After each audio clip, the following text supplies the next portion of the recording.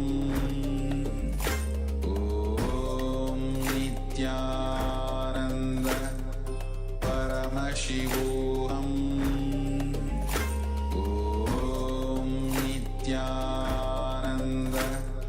Paramashivoham Om Nityananda Paramashivoham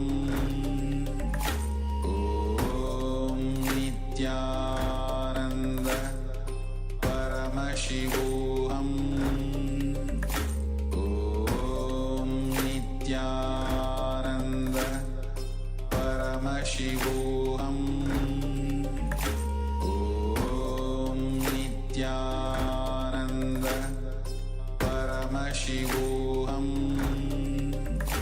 Om Nityananda Paramashivoham Om Nityananda Paramashivoham Om Nityananda Paramashivoham Om Nityananda Paramashivoham. Yes, you can relax now. Slowly, very slowly, come back. So whether you've manifested, increased the height of a person next to you or increased the height of yourself, requesting participants to now get a second measurement. So whether you've checked in terms of the measurement itself, how tall you are, or just up against the wall with a marker, please let us check one more time and see the second measurement and compare the two measurements that we have taken.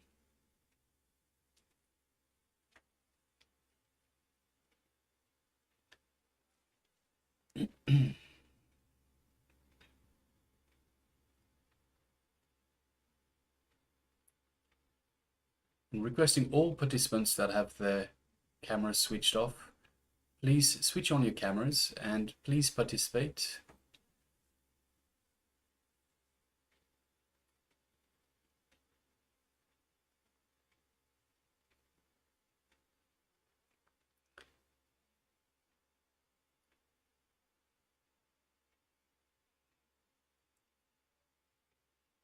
So we have Ma Karin Siva Natarajan, we have Shu Wei Ping, we have Ma Kaylee Wang, Ma Joanne Han, Wei Hang Min, Ma Li Chika, Xie Wang Mei, we have Ma Suganyana, Ma Dong.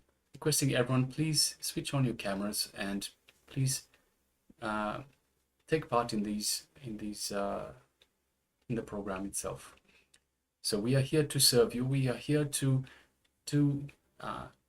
make sure that you get the best out of the program. But in order for that to happen, you must want to have the best out of the program. So requesting all participants, please take part in this program. And by coming on camera, it makes it much easier to communicate, much easier to coordinate, to make sure that we make this program specific for you as well. Okay, so if you have already taken the second measurement of your height or the person whom you're partnered up with, so take the measurement, have the comparison between the initial measurement and the measurement you just took, and notice the change, and let us share whether change was there, or even if you didn't find any change, let us know. And let's see if on the YouTube people were there who were actually commenting during the power manifestation, so if they have actually manifested. So Ma Paramashya Shakti says this time it actually increased by 2 centimeters. centimeters. Wow, well done, ma. Well done. That's awesome. Congratulations, ma Paramashiva Shakti. Well done. So previously it was 1 centimeter. Now this is 2 centimeters. So you actually decreased, then increased twice of what you decreased. Awesome. Ma. Yes, well done. Congratulations, ma. Great. And let's see on YouTube if something is there. If people have actually manifested the power. Okay. Okay, great. So surprised. Awesome. Great, mom. Okay. So power manifestation is actually getting interesting.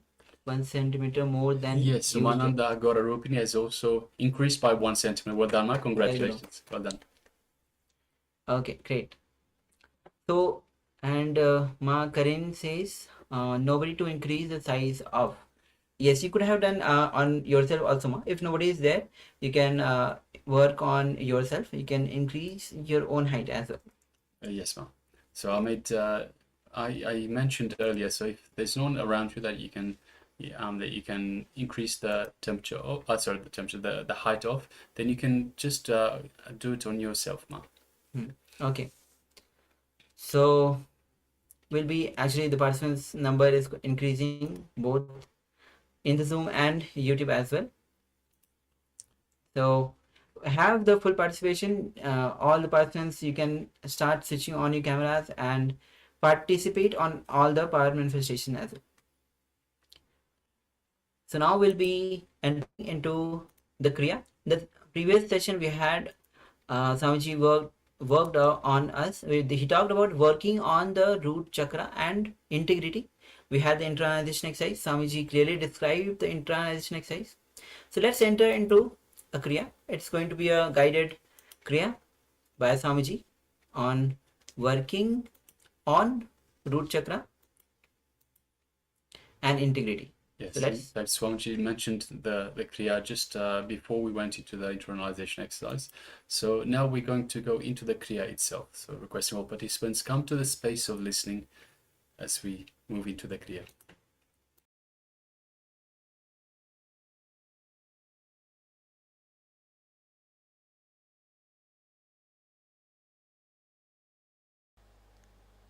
Now, I'm going to give you one more Kriya for you to bring integrity with yourself and to others by supporting you with Kundalini awakening. Ready for the Kriya? Sit on your knees, sit on the Vajrasana. Or if you can't sit on the Vajrasana, Batmasana means locking the leg. If that is also not possible, Artha Batmasana, off lock. This is way it is off lock and this is full lock. We'll project the photograph now. Please project the photograph.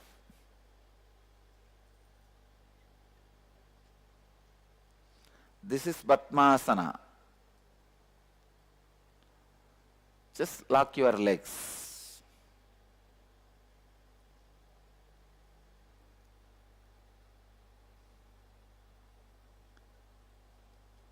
Close the eyes. Relax the whole body.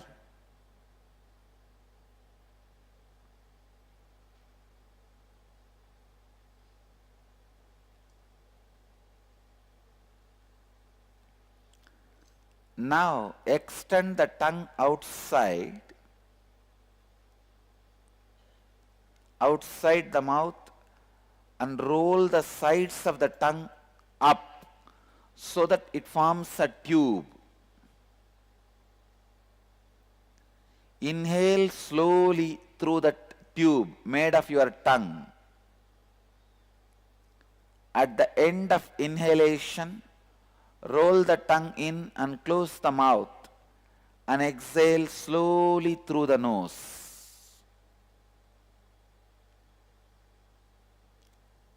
Inhale through the tube made of your tongue. Once you finish inhaling, roll the tongue inside and exhale slowly through the nose. Do this continuously for next few minutes till I give the instruction for next step. It is Bastrika. Continue to sit in Padmasana or Vajrasana. Inhale slowly through the nostrils and fill the abdomen completely. Exhale quickly and forcefully through the nose by contracting the abdominal muscles towards the spine. Let me show you. Inhale slowly through the nostrils and fill the abdomen completely. And exhale quickly and forcefully.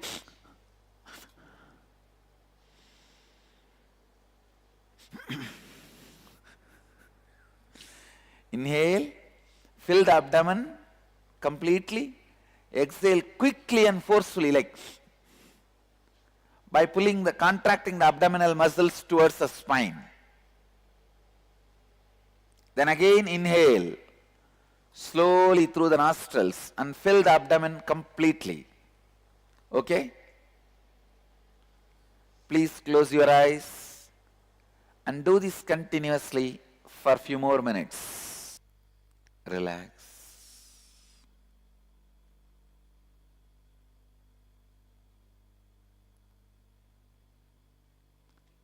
This process, Kriya, awakens non-mechanical parts of your brain to help you in integrity with yourself and others. Now, 45-minute break for breakfast.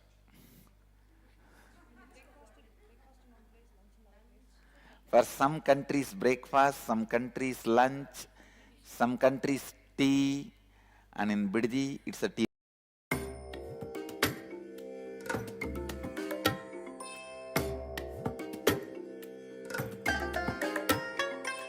I bless you all.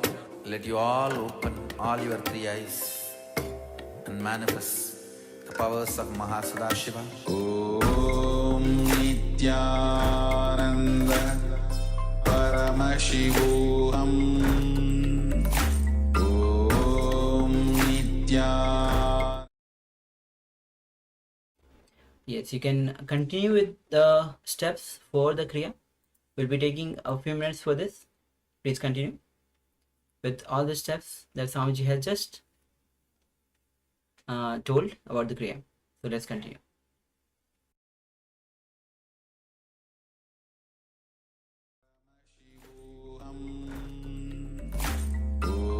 Om Nityananda Paramashivoham.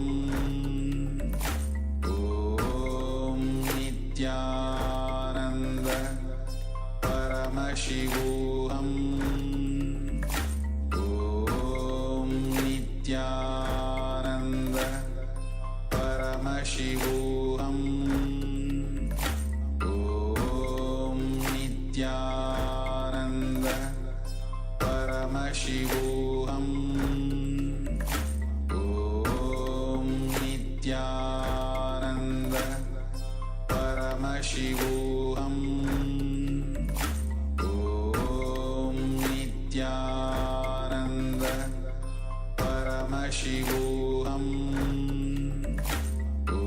Om Nityananda Paramashivoham. Om Nityananda Paramashivoham. Om Nityananda Paramashivoham. Om Nityananda Paramashivoham. Om Nityananda Paramashivoham.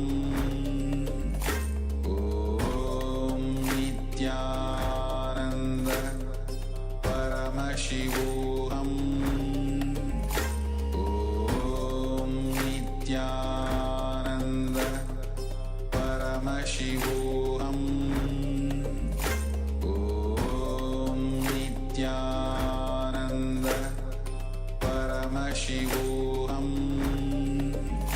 Om Nityananda Paramashivoham Om Nityananda Paramashivoham Om Nityananda Paramashivoham Om Nityananda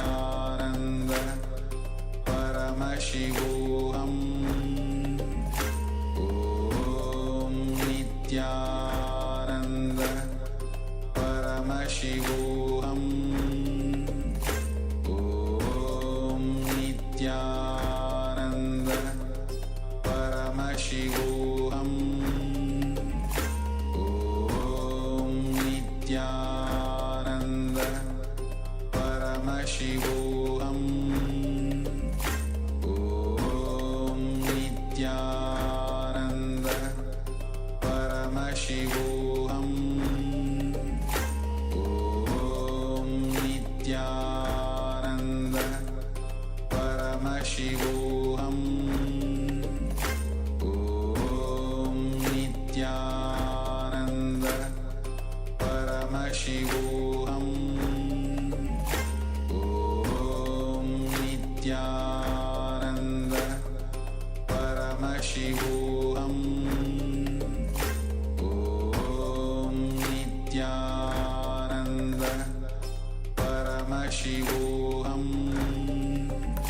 Om Nityananda Paramashivoham Om Nityananda Paramashivoham Om Nityananda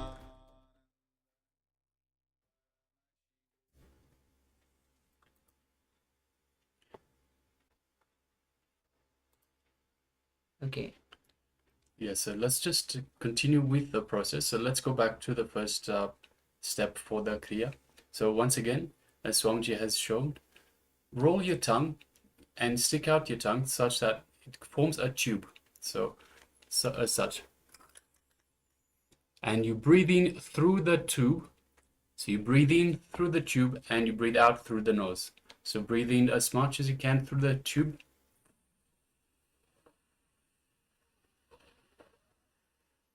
Then once you've taken in as much air as you can, just exhale through the nose. So that is the first step. And make sure that when you are totally inhaling, the tongue should go inside the mouth, and then when you are inhaling, and slowly the tongue also goes inside the mouth, and then slowly you can exhale through the nose. So that is the first step. And the second step will be inhale fully through the nose by expanding your stomach.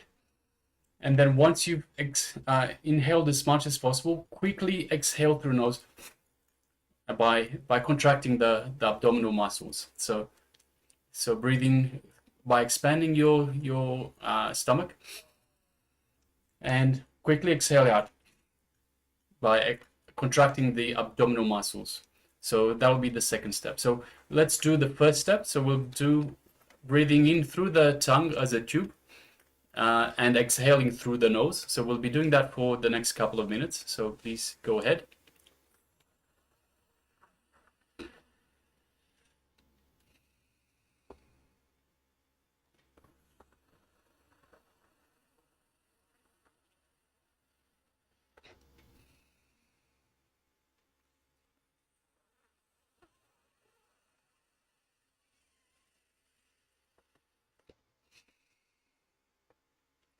So please go ahead for the next few minutes. Once again, roll the tongue.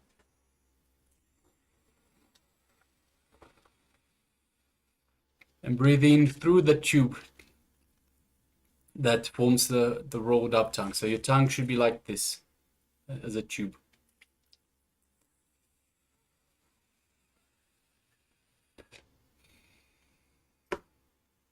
and breathe out through the nose.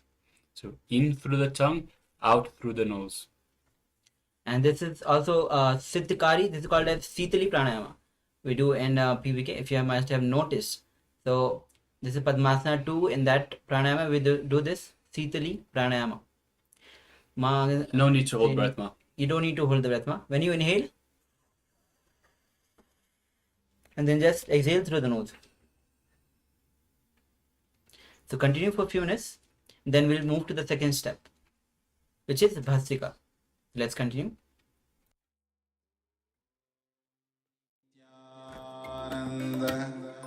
Paramashivoham Om Nityananda Paramashivoham Om Nityananda Paramashivoham Om Nityananda Paramashivoham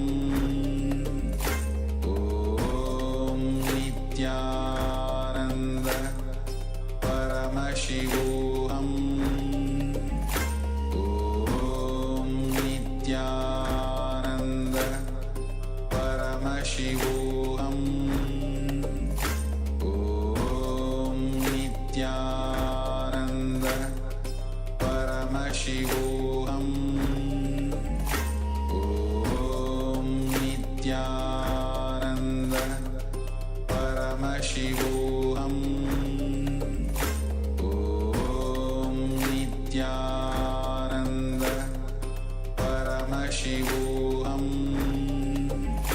Om Nityananda Paramashivoham. So now we'll move to the second step. You can relax from the first step. Second step is going to be when you pull your abdomen in and up. That is Bhastrika. Swamiji was saying, or yes, the second step is Bhastrika. You can keep your hands on the hips also. And when you exhale, exhale forcibly. At the same time, the abdomen goes in and up. Continue to do this forcibly. Exhale. It is during the exhalation when the abdomen goes in and up. It's a very powerful process. Do this for at least for 2 minutes.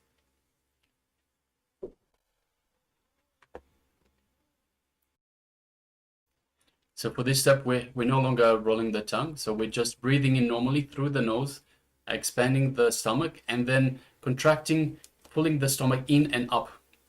So the stomach floor, what's it called? Yeah, so we're pulling the stomach in and up. Yes, the lower abdomen, which is, you have to, it is the exercise simultaneous process. So you pull in and up, and at the same time you exhale forcibly, and inhalation happens automatically. So you're not doing the lip thing. You're not rolling the lip. That is completely relaxed. So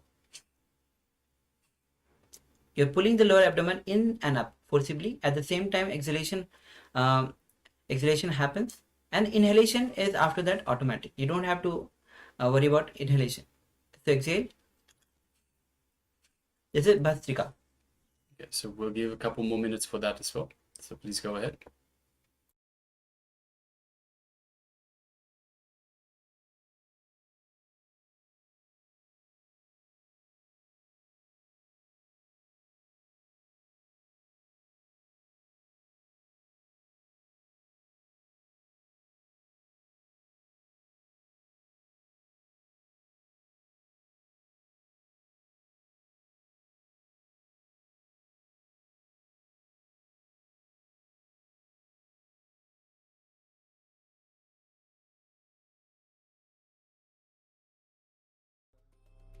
Paramashivoham Om Nityananda Paramashivoham Om Nityananda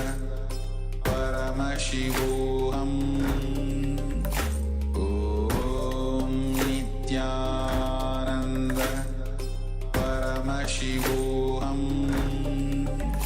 Om Nityananda Paramashivoham Om Nityananda Paramashivoham Om Nityananda Paramashivoham Om Nityananda Paramashivoham Om Nityananda Paramashivoham Om Nityananda Paramashivoham Om Nityananda Paramashivoham Om Nityananda Paramashivoham Om Nityananda.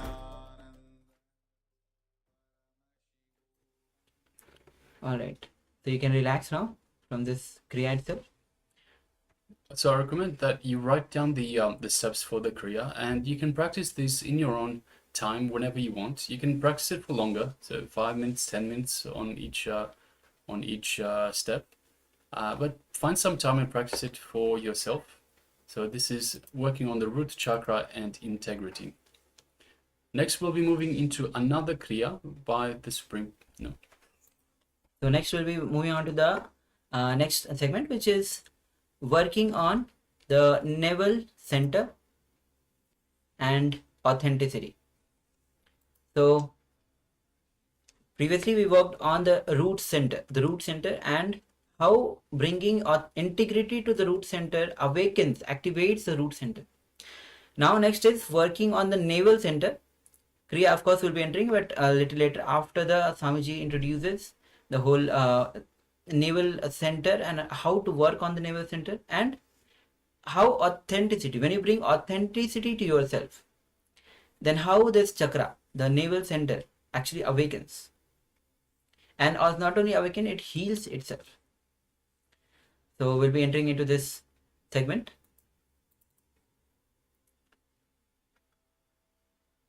So please come to the space of listening and let's begin.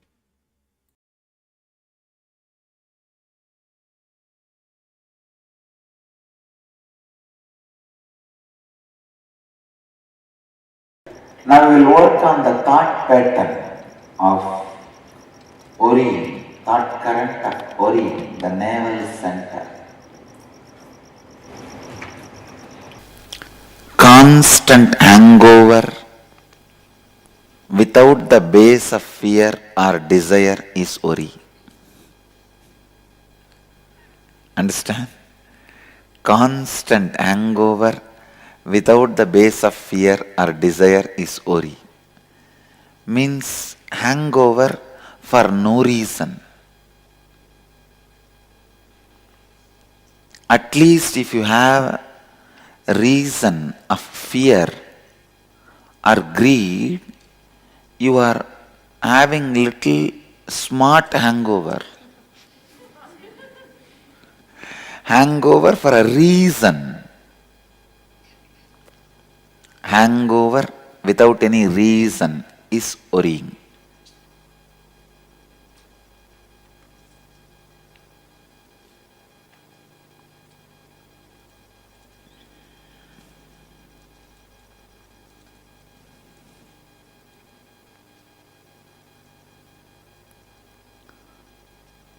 The moment you bring authenticity into your thinking,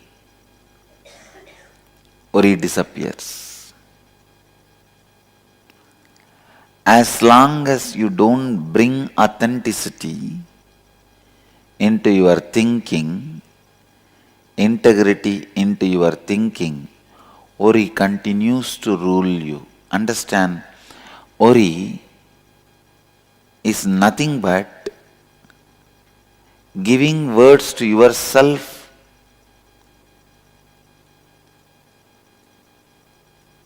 thinking you will not know the words you gave it to you. Understand? You give words to others, thinking you don't need to fulfill it, you can cheat. Others won't be able to find out. You can escape. The same mental setup, you use it on you in a very foolish way, thinking you can give these words and no need to fulfill, and you will not even find out the word given by you to you is Ori. Means layers and layers of unconscious sandwich is Ori. Many of you give word to you thinking even if you don't fulfill, you are not going to remember it, that you are not fulfilled or you are committed. How many of you immediately click with this idea, cognize this idea? You know. You know. Now you know Ori. What is Ori?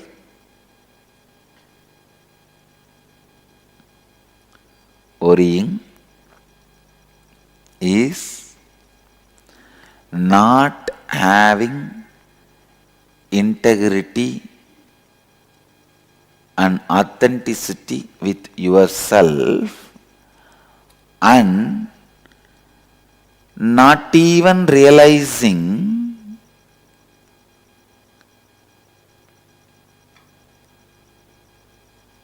that you are going to remember it. Let me define worrying. Not having integrity and authenticity and still thinking you are not even going to remember, you are not integrated and authentic with you. For example, you give a word to you. Even if you think you are not going to fulfill it, you justify to yourself, I may not fulfill, but I am not going to question myself, I am not even going to remember the words I have given to me. Means layers and layers of unconsciousness has become a thinking style in you. That is why for a same problem, even after you find solution, you forget the solution and suffer with the same problem internally and discover the solution again. After next day, again you forget the problem, forget the solution you discovered and suffer with the same problem and again you find the solution. How many of you caught yourself finding solution for the same problem again and again and again and thinking, I found the same solution already, how did I forget? Raise your hand. You know this is worrying. If you are finding the solution for the same problem and same solution again and again and forgetting it again and again, rediscovering the same solution for the same problem again and again, be very clear, you are stuck in Naval Center. Your major suffering pattern is worrying. Because in worrying, not only you are inauthentic and out of integrity with you, you even forget you are inauthentic and out of integrity with you.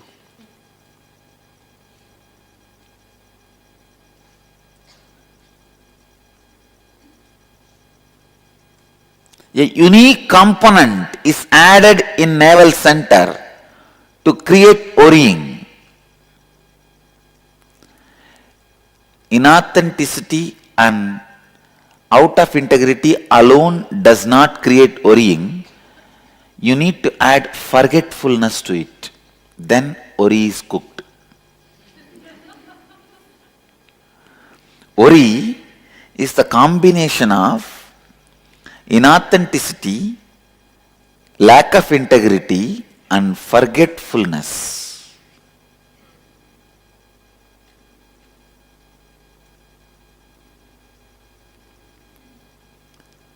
When you remember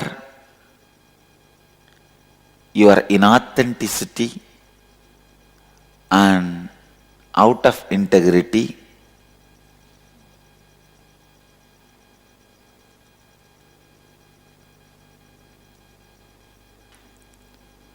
you reach peace.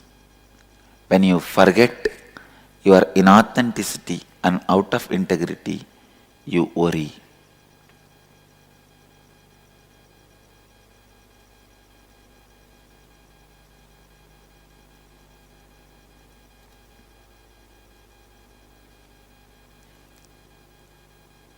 I always tell people, you can become anything but never a lusu. Worrying is literally like becoming lusu.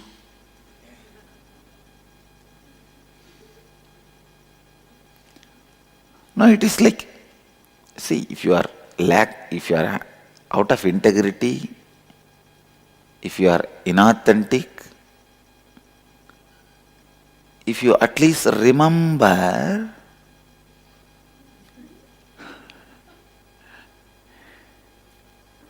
you can be saved by yourself or by others. You don't even remember. New participants may be thinking, what is lusu? I am defining lusu, please understand.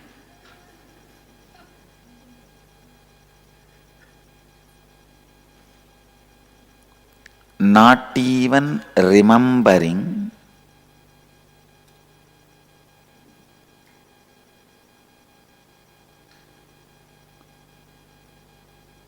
the problems you have. Forget about not trying to find solution, not even remembering the problems you have and the powerful solutions which you already discovered is lusu.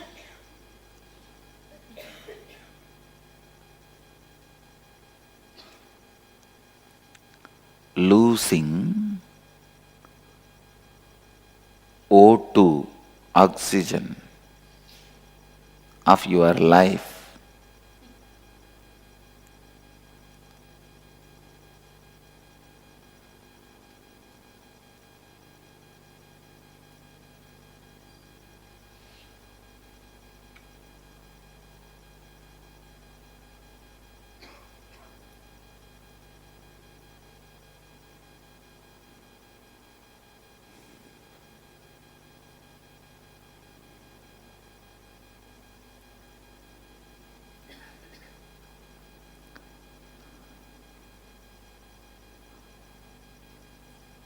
This is the definition of worrying. Being inauthentic and out of integrity and forgetting about your inauthenticity and out of integrity.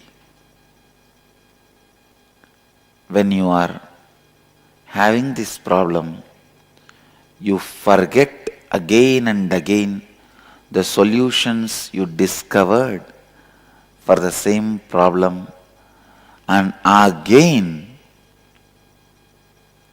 today you find a solution for some major problem of your life, but in 4 days you forget.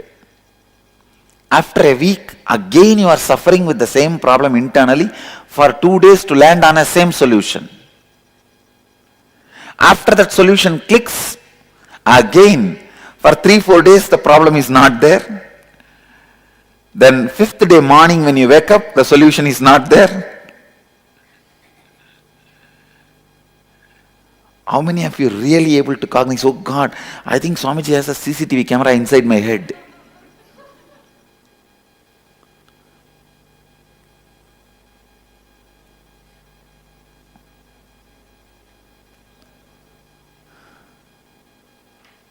This is what exactly is worrying. Forgetting, inauthenticity, and lack of integrity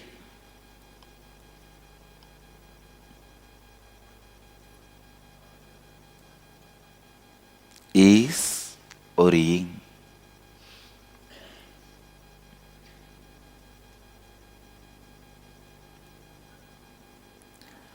The moment you remember authenticity and integrity, worry disappears, because worrying is not a positive existing problem. It is a negative non-existence. Please understand. Greed is a positive problem. Fear is a positive problem. Worry is negative space. It is not positive problem. Like a darkness is lightlessness. Worrying is unawareness. The moment you remember, it disappears. How many of you worry? You don't remember the solution when you worry. That is one more worry. You worry thinking that you are not going to remember the solution while you worry.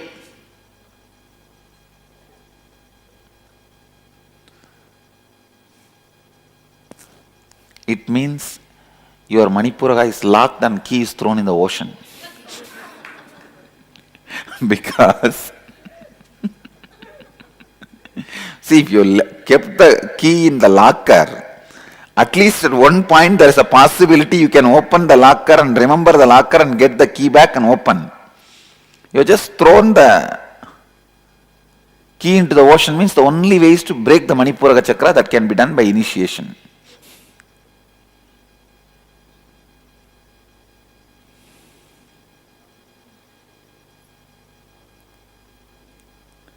Bring remembrance to your authenticity and integrity. Inauthenticity and out of integrity, worry will disappear. Understand? I am giving you the straight, crisp solutions. I am not adding extra words at all. Straight, crisp solutions.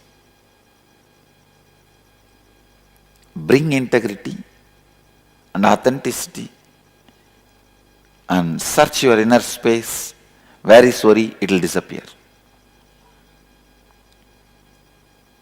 It will not be there.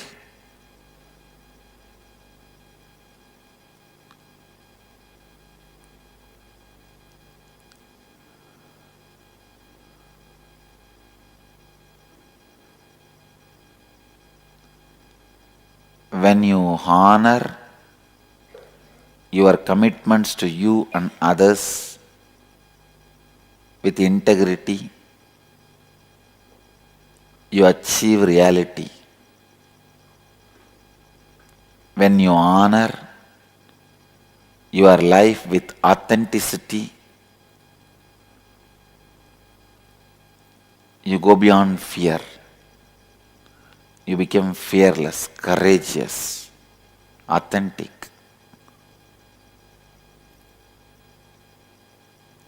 When you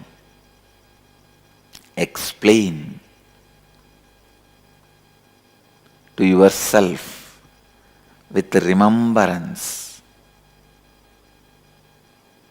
integrity and authenticity, your worry disappears. So the simple straight solution to be out of worry is remembrance.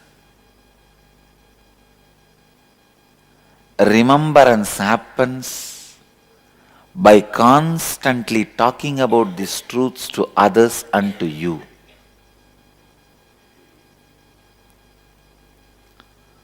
Go on talking about these great tattvas, satyas, to others and to yourself. That is the only way you will be out of worries. Your navel center will be alive, awakened with the Kundalini energy.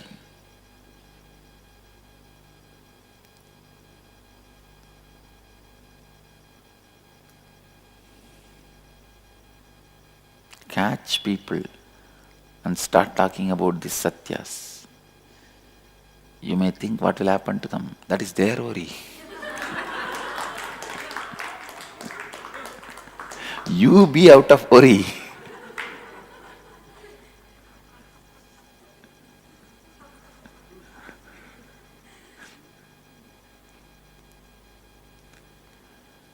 Constant remembrance.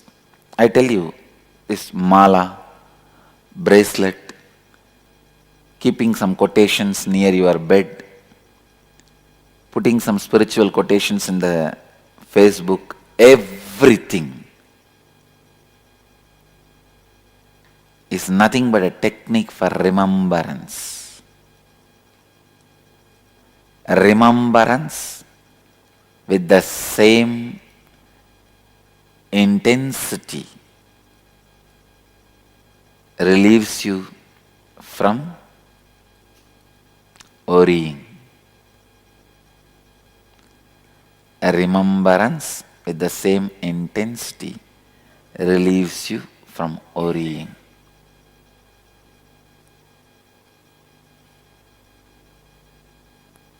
Now, please give the exercise sheet to everyone on worrying.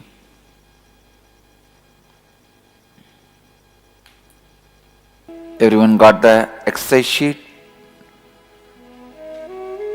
I'll read out the exercise. Write down all the aspects of your life that you worry about in your life. For each of these worrying aspects of your life, write down the thoughts you have, the words you utter and the actions you take. Identify where you are not being in integrity. Examine where you gave your words and did not honor and fulfill them.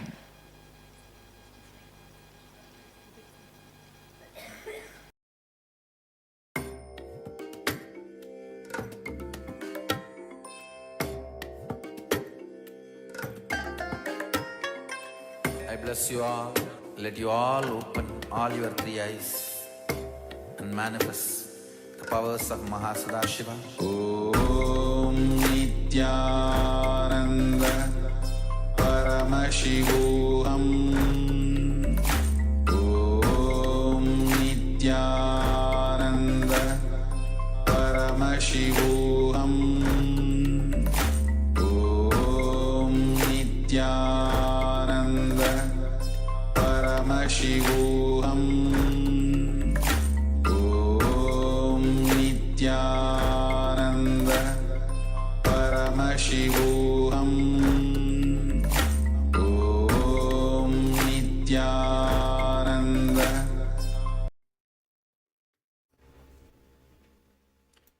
Yes, welcome back.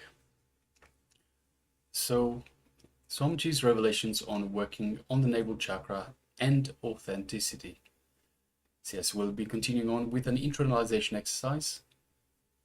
An internalization exercise that is simple yet empowers you.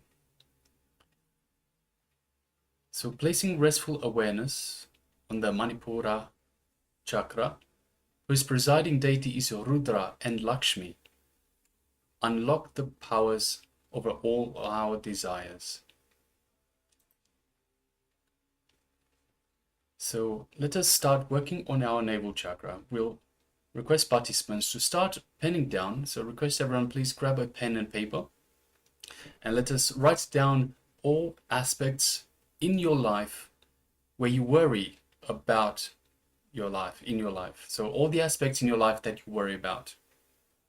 So whether that be health, relationships, work, study, anything at all aspects of your life. Write down all aspects that you worry about in your life. So, question participants, please make sure you have a pen and paper.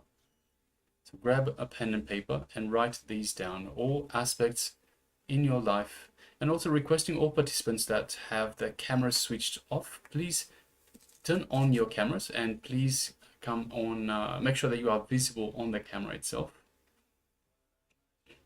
So make sure you're visible within the camera frame.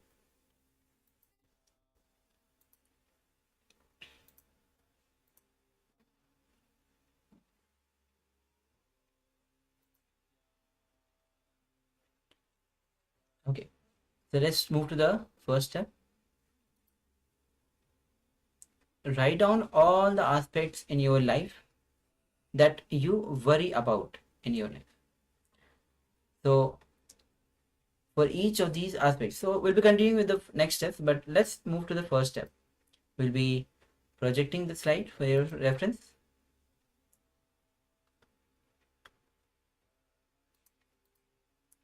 So again, write down all the steps in your life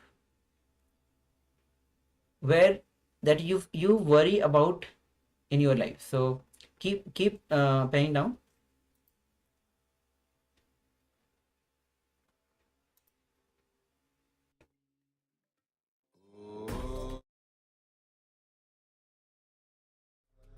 Paramashivoham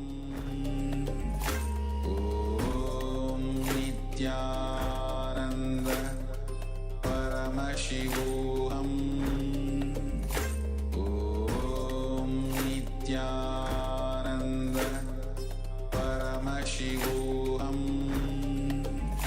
Om Nityananda Paramashivoham Nityananda Paramashivoham Om Nityananda Paramashivoham Om Nityananda Paramashivoham Om Nityananda Paramashivoham Om Nityananda Paramashivoham Om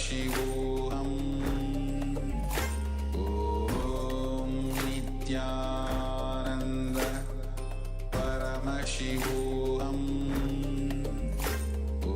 Om Nityananda Paramashivoham Om Nityananda Paramashivoham Om Nityananda